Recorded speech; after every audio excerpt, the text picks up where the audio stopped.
One of the advantages of using a managed PoE Ethernet switch is that you can turn on and turn off PoE devices from anywhere on the network, depending on the switch, of course. So if a PoE device became unresponsive, that's probably the first thing you would try. You'd try turning it off and turning it on to see if it would come back online.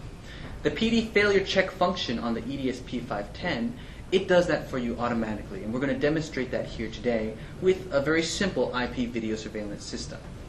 Now, the components of our system, you can see here, we have the camera, the VPort 25 weatherproof dome type camera. I'm taking off the cover so you can see the LEDs. They're lit. The camera is a PoE device. It's receiving power and transmitting data over a standard Ethernet cable. Now, the Ethernet cable is connected to our switch, the EDSP510. It's a 10-port managed Ethernet switch. 4 ports are PoE, and they're labeled as such. And it has 3 standard Ethernet ports. And it also supports 3 gigabit connections using any combination of SFP and copper ports. Now, our monitoring station, we have a software package installed called SoftNVR IA. And you can see it is capturing live video from our camera. Now, the PD failure check function is currently active, so it's monitoring this camera to make sure that it's responsive. What I'm going to do now is I'm going to temporarily cause this camera to become unresponsive.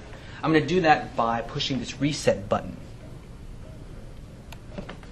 Now you can see that the video feed is frozen, and look at the LEDs.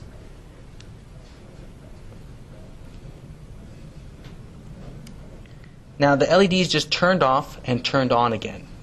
That was the PD failure check function. It automatically detected that the device, the camera, had become unresponsive. And so it turned off the camera and turned it on automatically to see if it would come back online.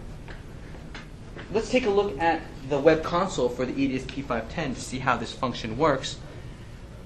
You can see this is the settings for the PD failure check function. It sends ping requests to the specified IP address at the specified interval. So if the device fails to respond 3 times in a row, that's when the switch will turn the device off and turn it on again to see if it can bring it back online. And as any engineer knows, with electronic devices, a lot of times that's all you need to do. You just need to turn it off and turn it on, and for some reason that resets the slate and brings the device back up. You can see the video feed has been restored. Now there are a lot of other management, very useful management functions available on the EDSP510. Visit our website for more details, to get pricing, search for suppliers, and even order evaluation units. Thanks for watching.